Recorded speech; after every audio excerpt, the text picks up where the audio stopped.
looking deeper in the draft then, we've talked a lot about what Dragevann wants to do, where he can throw certain civs in. Do you feel like Blid has a good answer for every map here? Is there anything missing?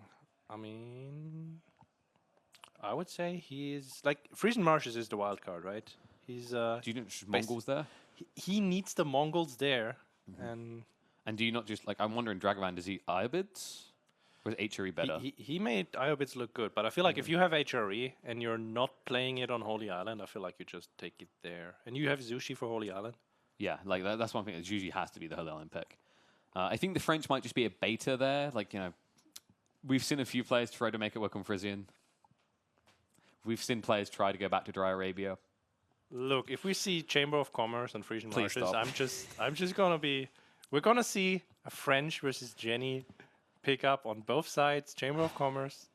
You know that matchup favors French, right? It does. It's crazy, right? Knights like how much? tend to happen to kill the French war hero very quickly.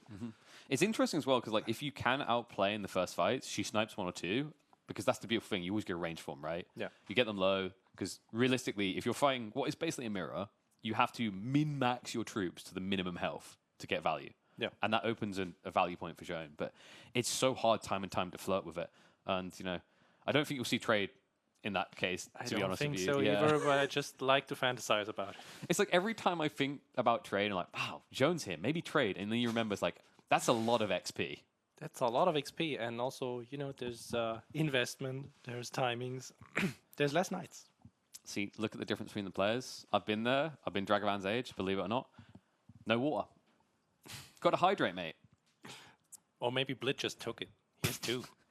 I mean, there isn't a rule against that, to be totally honest with you. I was saying, like, can you imagine, you know, we had Voldemar versus Kiljali yesterday, and I was saying, it felt like Kiljali was instantly on him every time. I was like, maybe Baltune has a physical tell he doesn't know. Like, when he castles, he just, like, flares his nostrils or something. I mean, if you've seen Baltune play, like, you have to watch his hand. Like, if when he's playing, it's like he's playing a shooter. Oh, yeah, yeah. He has dude, he's so wide range of motion while playing. He's edge panning with that. It's really impressive. And if there's, like, a tick in there, if he's preparing something. And then we've got Femos later today, who is the absolute, like... 15,000 DPI? I don't get it. I moved his mouse back and forth, and I could not click on a specific point on the screen. Wave your hands, folks. We have got a live crowd appearing. Hopefully more people will be coming out throughout the day. And, of course, we've still got Sunday as well. So, you know, if you guys are anywhere near Bergen, get your asses in a seat before we fill them up. Obvious opportunity to meet the players, meet some of the people behind the scenes, and feel a little bit close to Age of Empires 4. I think that's the beautiful thing here, right? You heard it from Blid, where he's like, I brought one friend, I only know one person. When I leave, I'll know so many more. It's like, oh, nice. That kind of warms my heart. So, is there any particular set that you are most looking forward to today, by the way? Like something that could give us an upset? Let's think about it. I mean, I really looking forward to the ramen set later because I feel like he looked so good. But then I'm also hoping for Themus because he had a lot to improve yesterday, but I feel like he knows what he's got to do now. That's the big challenge here. When I talk to a few players, right, it's like knowing what's wrong, what's right. Like, you know, one player I talked to, and he was like, I think I played too much. And I was like, yeah. Like, sometimes you can overdo things, right?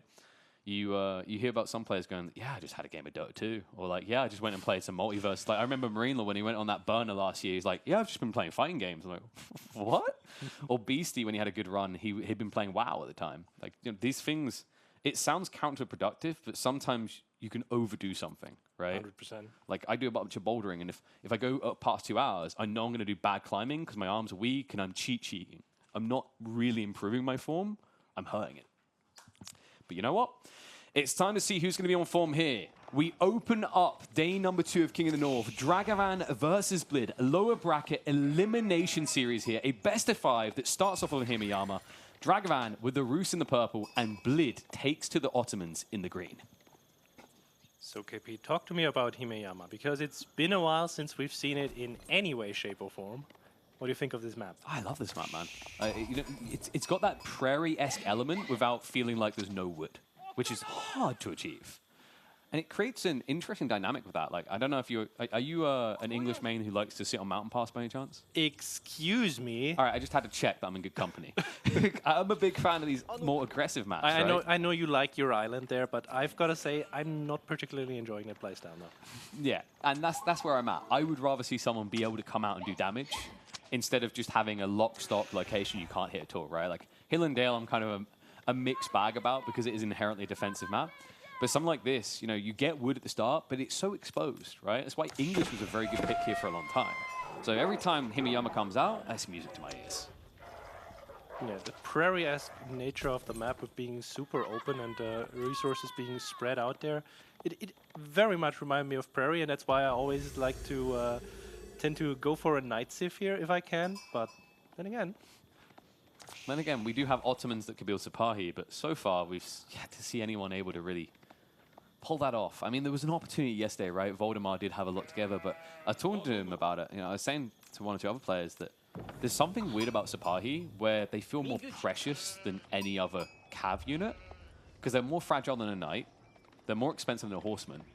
You kind of feel like you want to keep them safe, and often you just don't do as much damage as you could with them. Yeah. I feel like Voldemar should just talk to Bolchun about this, because the last time I've seen Sipahi used was when Bolchun ran into my base and murdered me. They're effective when you get the numbers together. There was a lot of numbers. Now this is interesting, by the way. Blid didn't directly conflict with the scout opening, he didn't go for a second, but already Dragevann, it looks like he might just be skirting around 200, might struggle to find the extra. The other interesting part to me is a play for Ottomans, a logic behind Ottomans in this map for a bit was you would go for the dock. Right? It's only 100 woods, you save 50 there already, and then you get the fishing. Yeah. So far, I don't think we've had a single Himiyama game where either side attempts fishing. I mean, Dragevann doesn't really want to do it because there's going to be possibly spears out from the Ottoman side, and like, if Blid goes for the dock, Roos can age up super quick. Dragavann's not doing it here, he only has 3 on the Kremlin, but he's going to be sitting on that fishing extremely fast. He did just get that kill on the wolf, so this would be a prime time to actually queue up the wheelbarrow. I'm wondering if instead, though, he's going to prioritize the first knight. With 3 on wood, it doesn't seem like that's his goal, but it's a lot of gold to be floating with no clear intent yet. Madras, of course. For a while, we were seeing people go towards the Sultani and feeling good about trade life, but it seems like a lot of players are just, they're done with that little exploration and they're back to the good old tried and true of the extra food. Of the friendly feudal play. I do enjoy that. It gives you flexibility, right? I feel like when you go Sultani Trade Network, you have to just go Castle Age. You just have to go Castle Age, and then it kind of also pigeonholes you into the Vizier point of the sheep.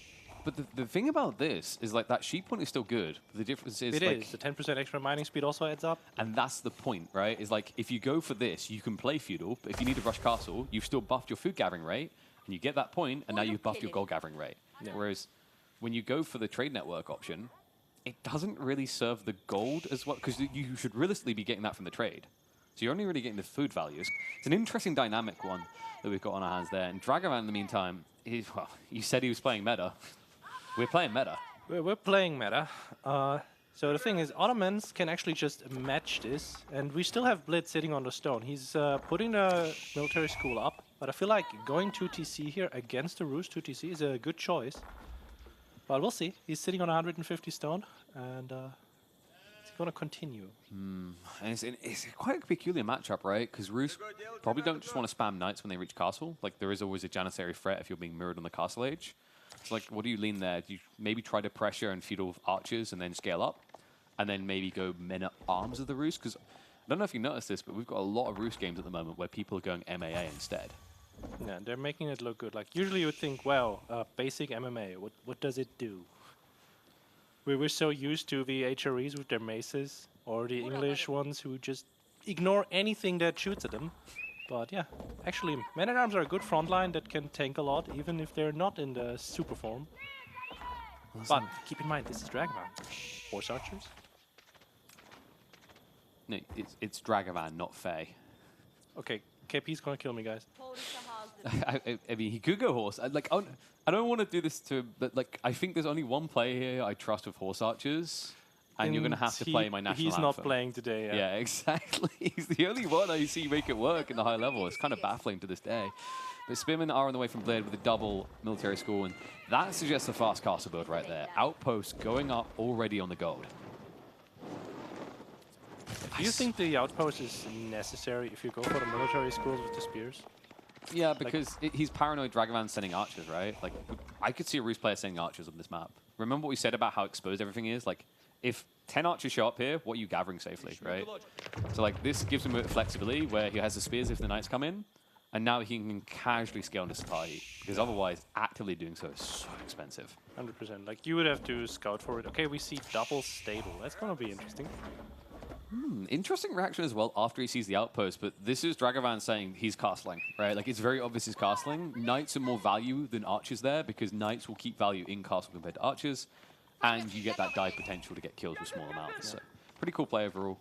And, you know, this is always the frustration when you play against Roos. You can't hide a damn thing from them, right?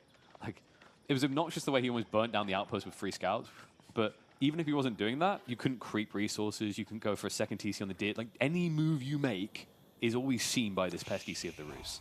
100%. Okay, he's going for at least 1 knight in Feudal Age. I mean, you'd expect that to happen. He's flowing an absurd amount of food, though. Yeah, what's the plan here? Like, he's still not heavily on gold. Maybe he's going to switch that up. Wow. Remember, we're dealing with Dragevann. What was it we say about Dragevann? He can't count past 2?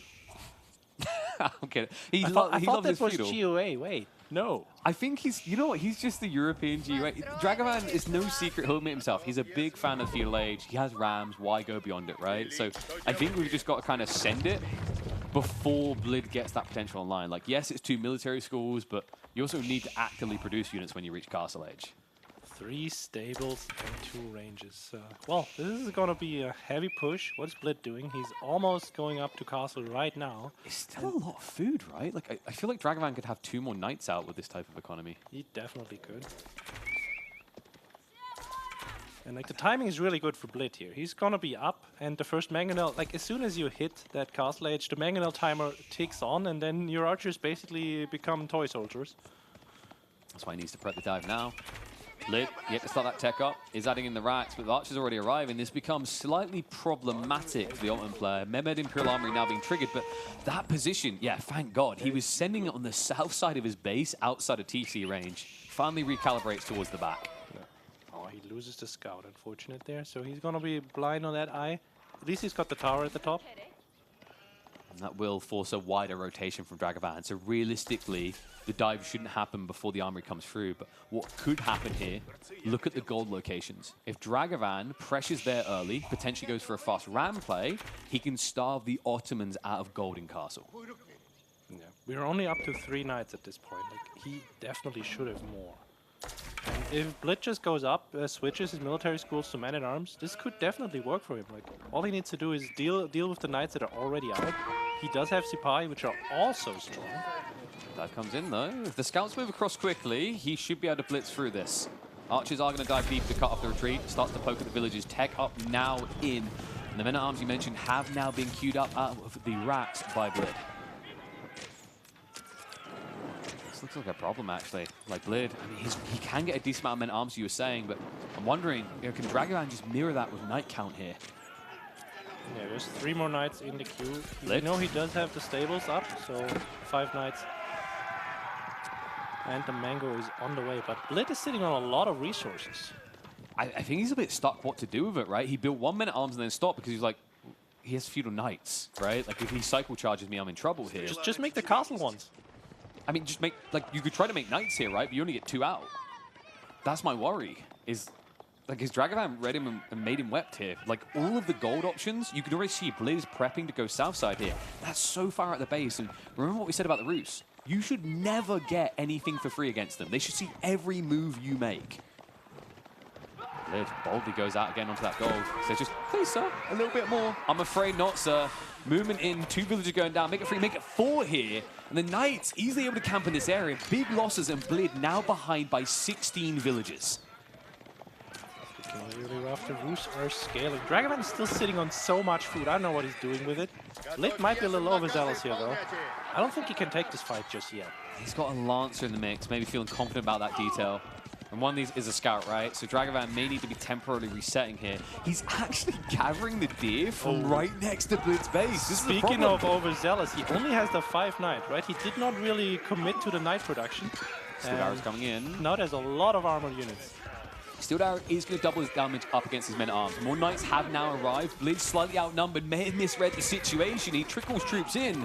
Dragevann, can he push him away here? Second little rally from the south side, but it's starting to feel like Blid has shot his load a bit too early here, right? Needed maybe 2 or 3 more men-at-arms to break this position.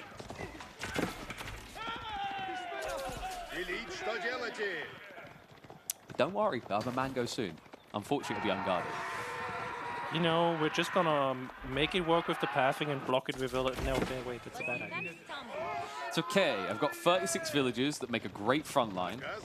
I mean, I'll be real with you. Textiles might be a good shout right now because I've got a feeling we are going to be reaching dive central soon. Remember, Dragevann has undermesh on the way. That's the go time, and I wouldn't even be surprised if there's a rush into Rams afterwards.